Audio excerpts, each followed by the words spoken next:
सीधी तस्वीरें प्रयागराज से, उत्तर प्रदेश के प्रयागराज में अक्षय वाटिका से ये तस्वीरें हम आपको दिखा रहे हैं, जहां पर गृह मंत्री अमित शाह ने पहले तो आस्था की डुबकी लगाई और उसके बाद वो अक्षय वट पहुंच रहे हैं।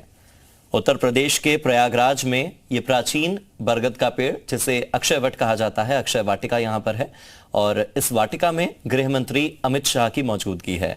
इस स्थल का अपने आप में ऐतिहासिक महत्व है और उत्तर प्रदेश सरकार ने विरासत वृक्षों की जो सूची जारी की है उनमें 53 वृक्ष शामिल हैं और उसमें से ये अक्षय वट एक है।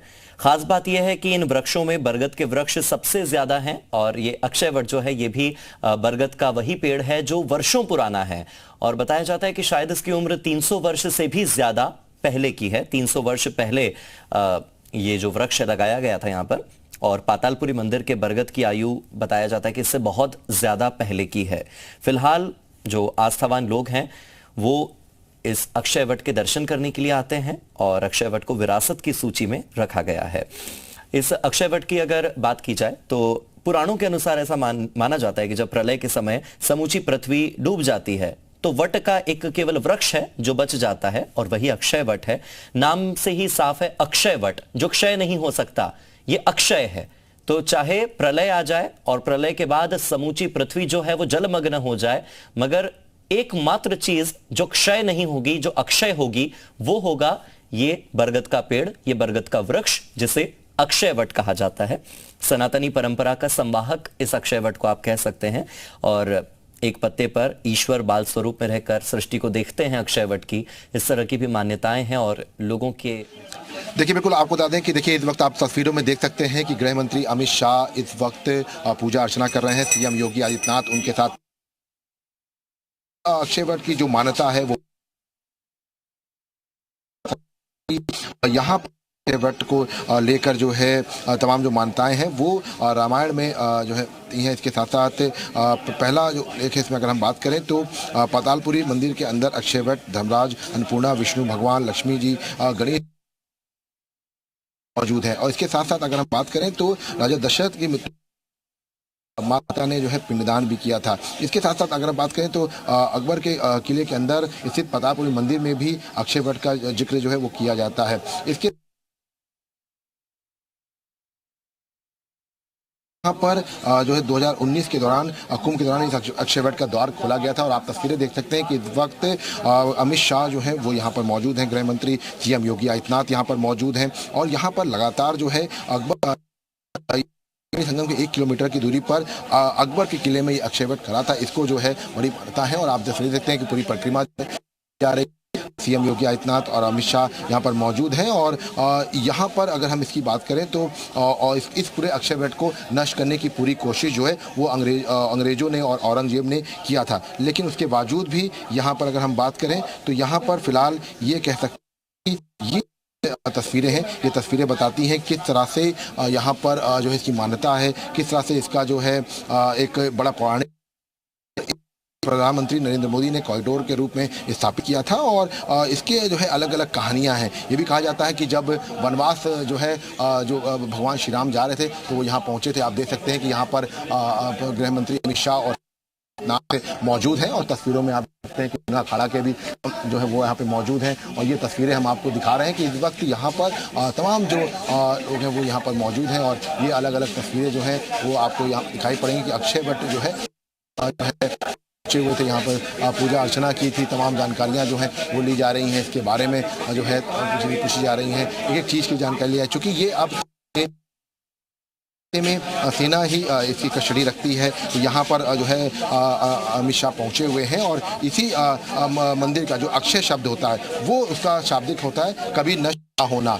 ऐसे में भगवान शिव और पार्वती ने अपने हाथों से इस अक्षय वट को लगाया था। ब्रह्मा विष्णु तीनों देव यहाँ विराजमान रहते हैं। जब धरती पर प्रलय आई थी तब उस वक्त भगवान विष्णु बालक रूप धारण करके इस पत्ते में जन्म लेते हैं और शिष्टिका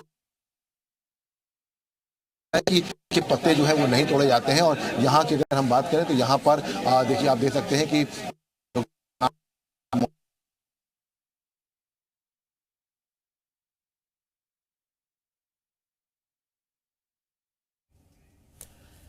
तो देखिए, भारत में 4 ऐसे पौराणिक वट वृक्ष का पूरा परिवार यहां पर आशीर्वाद लेने के लिए पहुंचा है। वट वृक्ष के सामने, अक्षय वट के सामने अपनी मनोकामनाओं को लेकर पहुंचा है। परिवार की सुख समृद्धि के लिए, भारत के सुख और समृद्धि के लिए अमित शाह की मौजूदगी अपने परिवार के साथ। फिलहाल पातालपुरी का जो वट वृक्ष है वो इससे भी ज्यादा पुराना ऐसा माना जाता है और यहाँ पर जितने भी तमाम चीजों पर चर्चा करेंगे, सनातन पर चर्चा करेंगे। और फिलहाल आपको बता दें कि सीएम योगी आदित्यनाथ और गृह मंत्री सभी लोग जो है वो यहाँ से फिलहाल रवाना हो गए हैं। जी, लगातार जुड़े हुए हैं विशाल, वहां की पल पल की तस्वीरें तो हमें दिखा ही रहे हैं। इसी के साथ हम आपको गृह मंत्री अमित शाह के पूरे जो 5 घंटे का दौरा है प्रयागराज का, हमने आपको पल पल की एक एक अपडेट दी है और जी उत्तर प्रदेश उत्तराखंड पर एक्सक्लूसिव तस्वीरें हमने आपको दिखाई हैं। ये तस्वीरें हम आपको दिखा रहे हैं गृह मंत्री अमित शाह जब अपने पूरे परिवार के साथ पूजा अर्चना कर रहे थे उस वक्त की है। और अमित शाह के साथ आपको महामंडलेश्वर अवधेशानंद भी नजर आ रहे होंगे और साथ ही साथ जो पूरा सुरक्षा बल है वो उनके साथ है, क्योंकि देश के गृह मंत्री हैं, उनकी सुरक्षा, आसपास सुरक्षा का जो घेरा है वो काफी कड़ा है। ऐसे में संगम स्नान और उसके बाद अक्षय वट पर पूजन के लिए गृह मंत्री अमित शाह यहां पर संतों के साथ अमित शाह ने माथे पर चंदन लगवाया। देखिए, माथे पर चंदन का तिलक लगा हुआ आपने अमित शाह को बहुत कम देखा होगा, मगर जब आना हो प्रयागराज, जब आना हो महाकुंभ और जब करना हो गंगा स्नान, तो फिर माथे पर चंदन का तिलक और उस चंदन की शीतलता ना हो ऐसा तो संभव ही नहीं है। तो जब संतों ने उन्हें तिलक लगाया तो चंदन का तिलक अमित शाह ने लगवाया। उसके बाद उनके बेटे जय शाह ने भी संतों से आशीर्वाद लिया। स्नान के बाद अमित शाह ने संगम पर गंगा पूजन किया और इसके बाद पूरे परिवार के साथ उन्होंने आरती की। मुख्यमंत्री योगी आदित्यनाथ ने संगम पर योग भी किया था, वो भी तस्वीरें हमने आपको दिखाई थी। गंगा पूजन के बाद अमित शाह अक्षय वट पहुंच चुके हैं। संगम तट पर मुख्यमंत्री योगी आदित्यनाथ ने जो योग किया था वो तस्वीरें भी हमने आपको दिखाई। गंगा आरती की तस्वीरें हमने आपको दिखाई। गंगा को जब प्रणाम कर रहे थे, गंगा को जब नमन कर रहे थे अमित शाह पूरे परिवार के साथ, तो वो तस्वीरें भी हमने आपको दिखाई थी। जब अमित शाह ने संतों से आशीर्वाद लिया और माथे पर चंदन का तिलक लगवाया, वो तस्वीरें भी हमने आपको दिखाई थी। इसके साथ ही अमित शाह जब पूरे परिवार के साथ गंगा पूजन कर रहे थे और फिर उसके बाद अक्षय वट के सामने खड़े होकर जब उन्होंने ये मनोकामना की अपने परिवार की सुख समृद्धि की, भारत की खुशहाली की, तो वो तस्वीरें भी हमने आपको दिखाई। करीब 10 मिनट तक संगम स्नान किया अमित शाह ने और संतों के साथ मंत्रोच्चारण के बीच उन्होंने आचमन किया। आचमन यानी कि जो भी जल होता है, पवित्र जल होता है, पावन जल होता है, उसका एक छोटा सा हिस्सा है जो कि आप आचमन करते हैं, यानी कि अपने शरीर के भीतर लेकर जाते हैं इस मंशा के साथ कि वो जितना शुद्ध जल है, आपका मन, आपका शरीर, आपका तन अंदर से भी उतना ही शुद्ध हो जाए और गंगा की तरह पवित्र हो जाए, इसीलिए आचमन किया जाता है।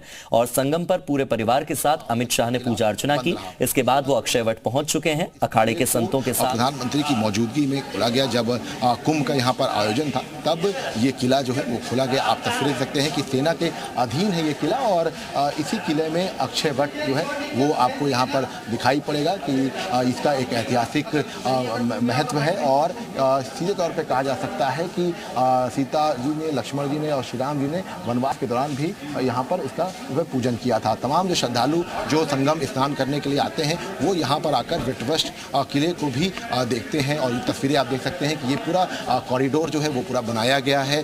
और सबसे खास बात है कि यहाँ पर इसकी एक बड़ी मान्यता है इस वटवृक्ष की, और इसको जो है पूरे वटवृक्ष को भले ही औरंगजेब, अंग्रेजों ने नष्ट करने की कोशिश की, कई बार जलाया, लेकिन उसके बावजूद भी यहाँ पर जो वटवृक्ष है वो बना हुआ। सामने की तरफ आप देख सकते हैं कि सेना के जो जवान हैं वो तैनात हैं, क्योंकि यहाँ पर एक ये भी मान्यता थी कि यहाँ पर यमुना नदी में कूदने पर सीधे मोक्ष प्राप्त होता है। जिसके बाद ये जो है ये मानना के चलते कहीं ऐसा ना हो कि लोग यहाँ से कूद कर जो है मुक्ति प्राप्त करें, इसको लेते हुए भी सिक्योरिटी पॉइंट ऑफ व्यू से भी यहाँ पर विशेष तौर पर निगरानी रखी जाती है। आप ये तस्वीरें देखते हैं, ये एक ऐतिहासिक धरोहर है और यहाँ पर आप देखते हैं कि ये जो ओडी फोर्ट इसको कहा जाता है। देख सकते हैं कि यहाँ पर जो तोप है वो आपको यहाँ पर दिखाई पड़ेगी। ऐतिहासिक ये जो रेंज है, इसके साथ साथ किले की जो तोप है उसको रक्षा का पहरेदार ये कहा जाता है। यहाँ पर आप देख सकते हैं कि सेना के जो जवान हैं वो तैनात हैं। इसके साथ साथ अगर आप तस्वीरें देखेंगे तो यहाँ पर इसके साथ साथ यहाँ पर आप देख सकते हैं कि ये जो तोप है इसकी उस युग के एक अवशेष है जो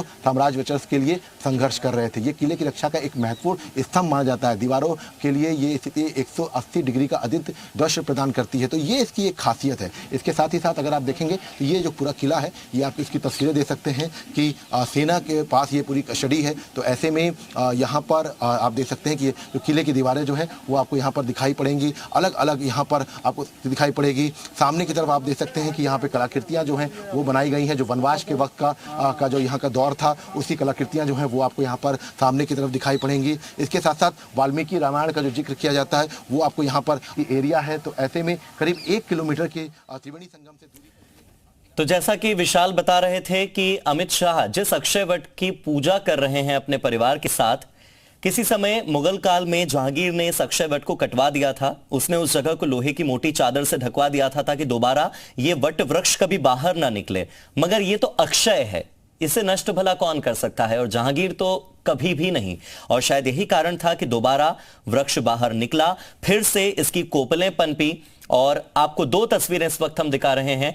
पहली तस्वीर आपको देवकीनंदन ठाकुर की जो नजर आ रही है वो धर्म संसद की है, क्योंकि आज का ये जो दिन है ये महत्वपूर्ण दिन धर्म संसद के लिए भी। आज हजारों की संख्या में सनातन धर्मावलंबी प्रयागराज में पहुंचे हुए हैं और धर्म संसद की जो तस्वीरें हैं वो इस वक्त हम आपको दिखा रहे हैं। सनातन बोर्ड के गठन की मांग इस धर्म संसद में हो रही है। सनातन बोर्ड, एक तरह से इसे आप ये कह सकते हैं कि वक्फ बोर्ड की समाप्ति के लिए एक सनातन बोर्ड लाने की कवायद है। और हालांकि जो अखाड़ा परिषद है उसने भीड़ का हवाला देते हुए इसे अभी फिलहाल किनारा किया हुआ है, मगर बावजूद इसके इसे यह कहा जा सकता है कि केवल चर्चा भर हो रही है। आने वाले समय में ये कब अमली जामा पहनता है और क्या सरकार का सहयोग इस सनातन बोर्ड को आने वाले भविष्य में खासतौर पर आर्थिक सहयोग मिलता है या नहीं मिलता है, ये तो देखने वाली बात होगी। मगर ये धर्म संसद का आयोजन आज हो रहा है और इसमें देवकीनंदन ठाकुर को आप देख सकते हैं, वो मंच से संबोधित कर रहे हैं। और इसी के साथ यहां पर जितने भी धर्मावलंबी हैं, सनातन धर्म को मानने वाले लोग हैं, उनकी मौजूदगी देखी जा रही है।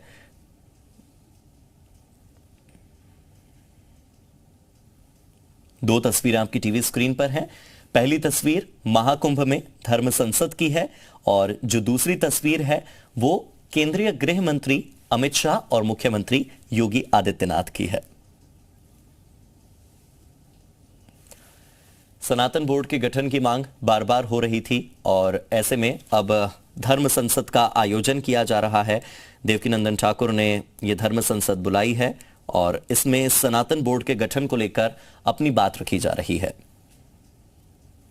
प्रयागराज के महाकुंभ में साधु संत, पूरा समाज, संत समाज धर्म संसद का आयोजन कर रहा है। 2 प्रमुख मुद्दे हैं, एक तो सनातन बोर्ड का गठन, दूसरा वक्फ बोर्ड को खत्म करने की मांग।